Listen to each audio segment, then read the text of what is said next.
heart attack, fast fatal heart impact, past painful scars. In fact, I blast tasteful bars and packs. I back up my actions, fact, don't ask, grab reactions, jacked, attack with every word, then act with class as they hear me snap. I got nothing to lose, cause I fought and felt the bruise. Now I'm not the one confused, call the shots and they produce. I ain't lost, I'm finally loose, pick a new silver excuse. I need the views to boost me to a new abuse of being used. Everybody wants a piece now, y'all can rest in peace now. You're dead to me, so peace out. Remember you're discreet now, get ready for defeat now. Alrighty, hello everybody, this is Show here. Now, whenever we last left off, Midoriya has talked with a lot of other people, showing them exactly what is wrong with reality. Now, I did mention this in that episode, but I will mention it again. Every time he talks to somebody, he shows them different realities. At least one or two. Things where their life is very different. They see enough of that reality to know what is going on. And know about All Might. Since Midoriya has shown them realities where they weren't heroes.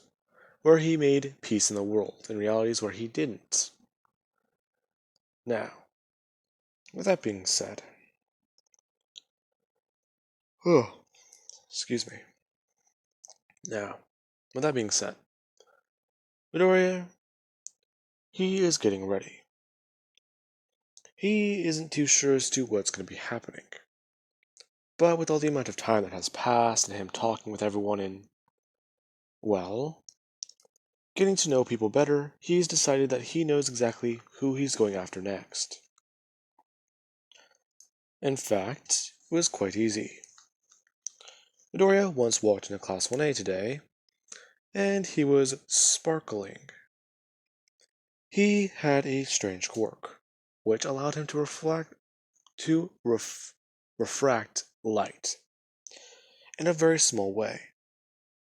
Basically, his pores were like mirrors, and whenever in contact with direct light, they would shine. Meaning that Ayama immediately wanted to talk with him, and try to understand this a bit better.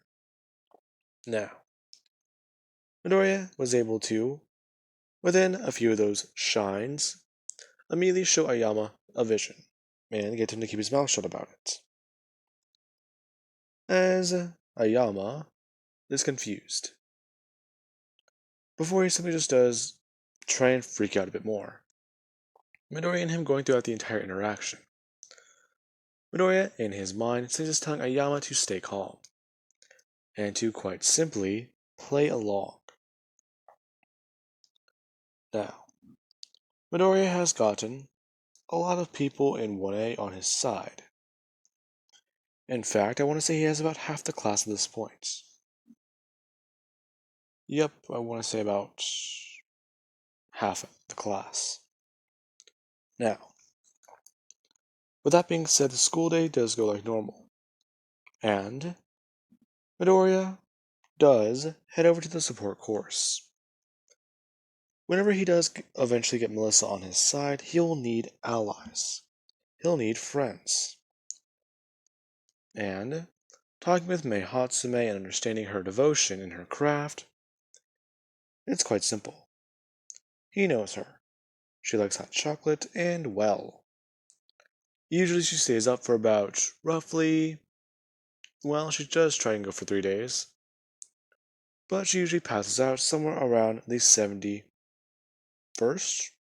hour. So it gets even more difficult. And Midoriya, he directly approaches her, wanting to pull her aside for ideas for a new costume, and her immediately jumping at it, wanting to talk with them since she does need to get back to work. Midoriya simply showing her multiple realities, and then informing her that something is wrong with this one. He doesn't exist, he has a sister, yada yada yada, that whole song and dance. And telling her that she is going to need to invent something, if it doesn't exist in this timeline. He will get the plans for it, and simply bring it to her. Whenever he does try and attempt to fix reality, that is what he is going to need her for. He will need her help. Her simply just asking exactly why. Why should she help? It doesn't really affect her a lot, and, well, even if you could manipulate reality, I don't really understand why you need me. Because if I can put reality back together, and I can help you. In fact, I know about your whole little, well, projects, and your little experiment, especially what you're going to come up with for the sports festival. Her just simply looking at Midoriya. Him going on to say that he can also help improve her technology, and allow her to see technologies that have not been invented. In fact, he has been to the future before. Roughly about, what was it? The year was 7387, I believe. And technology, compared to what we have now, well, in your current age and day, a simple watch looked like a supercomputer here. In fact, the fastest thing you'd probably ever seen run. It was also magical and holographic. In fact, hell, you'd mistake it for part of your wrist. If it wasn't for her simply just wanting to hear about it, and Midoriya showing her a little piece of it, astonishing her, to which she wants to understand more about it. And Midoriya simply just gives her a set of blueprints. It's not as advanced, but it's going to be at least a little bit closer, with what you can get close to with today's modern technology. Now, with that being said, Midoriya has gotten more people, and today they are going to the USJ. Midoriya has been talking with and trying to get information from his friends. A lot of them, they were hesitant to help out at first, but now that they know what's going on, yeah, it's a bit easy to understand. Whatever is going on with reality, it's wrong. And Midoriya wants to take down that corporation, that place. If he needs to bring back All Might to do it, then hey, they're not going to stop him. Now, with that being said, Midoriya, I believe I should state this, from having to work on and basically use different types of quirks and abilities, his body has gotten a little bit stronger. And so has his, well, reality bending. Him having to do this every single day, putting that much of a massive strain on his body, and then actually show people these visions, yeah. It's just become more and more of a hassle, more and more of a actual training regiment. Since Midoriya has pushed himself physically, doing a lot of things. Now, with that being said, at the USJ, this is what happens. Midoriya and everyone do walk in, and Midoriya actually lets down his guard. He knows that they're not going to be attacked by villains here, and it's actually somewhat comforting. He's always kind of been a bit curious as to what happens here, though. The world didn't need heroes, so we stopped using this place. I wonder what actually goes on. Midoriya just wondering. Him being quiet, and a lot of people actually doing so. Meanwhile, Katie is currently fangirling, and so is Yuraka, over this space hero. Now, with that being said, everyone does get into positions, and do what Mr. Aizawa tells them. All being paired off into different places, and going there. Now, they all do begin to, well, do rescue training, and work here. Then, there is a bit of an odd thing going on. Midoriya has been too focused on doing what he's currently doing. He doesn't have a flying quirk today, so he's stuck on the ground, using extreme suggestion to try and jump high, and get to where he needs to be. In fact, he does at least have a good quirk today. He's able to stick to walls. Now, Midoriya, he actually is ready, and he's currently climbing up a wall. Whenever he does hear something, and look up, a chopper overhead, and currently, about a few dozen people beginning to pry open the door to the USJ. That being where Mr. Aizawa thinks that they are under attack by villains. And this is when Midoriya simply knows what's going on. This is the place that they would attack. Far away from heroes, no All Might, no Endeavor. Hell.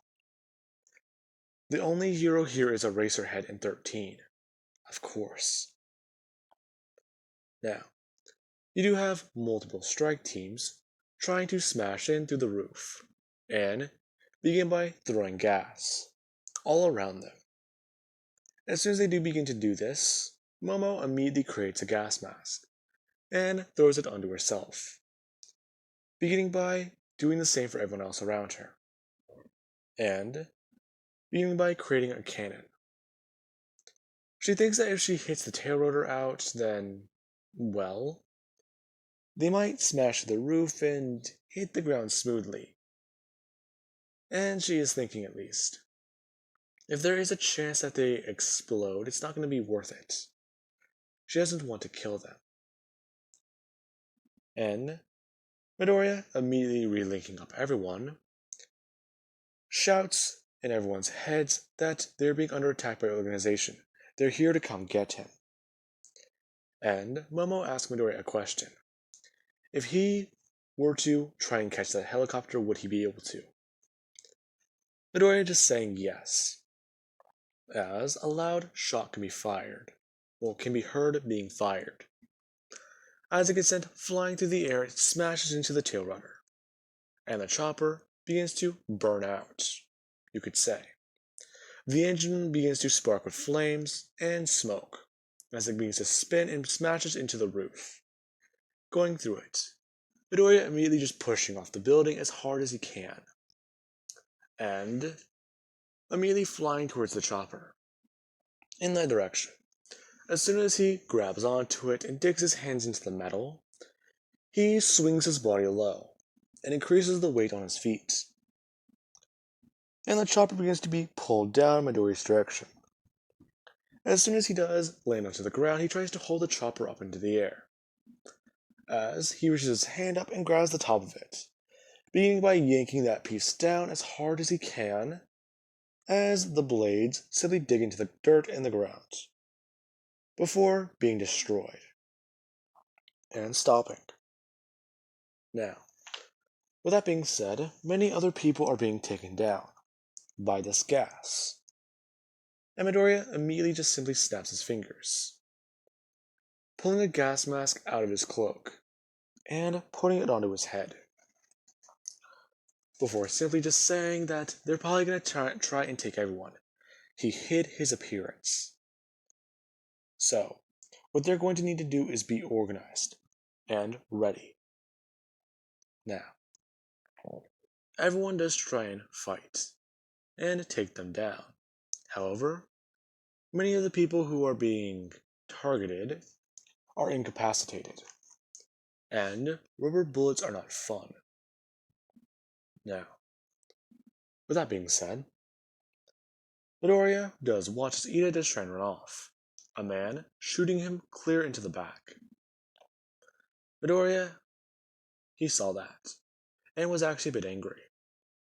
And one of the men who did try and fire at him, or at least hit him with something, watched as Midoriya simply, as soon as he brought his hand up, stopped the bullet in midair. And another man tried throwing a gas grenade at Midoriya, who simply plucked it out of the air. And he began by waving his hand, destroying the matter As soon as he did that, they all realized that this was their target, and began to focus fire onto Midoriya. Mr. Aizawa confused as to what Midoriya just did, and him being briefly taken down. He was already trying to fight and defend, but he just had a lot of men unload metal bullets into him. Or not metal bullets, my bad. Rubber bullets into him. And try and knock him out with the gas and restrain him. Now, as soon as that does happen, Midoriya just begins to walk around. And you do have Katie and Bakugo. They are currently in one of the other areas in the city, or in a city, and they're seeing what's going on, trying to take down the guys all around them. And watching as one of them actually does get Katie, and the other one does actually shoot Bakugo directly into his arm. The man did not use the regular rubber bullets. In fact, this was an actual shot. And Bakugo, he immediately winced in pain. The man going to incapacitate Bakugo with another shot, being able to actually hit him in his knee and take him down, walking over and then quickly kicking him directly across the face as hard as he could, and throwing him over his shoulder. They're supposed to take everyone around them, and this boy does at least look close to a description they may have had. Now, Midoriya then just begins to do one thing, beginning by waving his hands all around, before turning them. Everyone within 150, feet of Midoriya all simply just watch, as all the bullets flying through the air, all the gas, all anything, simply just begins to disappear. And Midoriya is just walking forwards, and waiting. Simply just making anything that's in his path disappear. Whenever a man tried to rush Midoriya, Midoriya let the man get close enough. And as soon as the man got close, Midoriya just grabbed him by his throat, and rip his spine directly from his body as it all vaporized to dust. Every single piece of him. These men being intimidated and scared. Their target is exactly what they thought. In fact, it was even worse. Now, a lot of the men are trying to retreat. However, Midoriya is beginning to have problems. He's beginning to feel a mental handicap.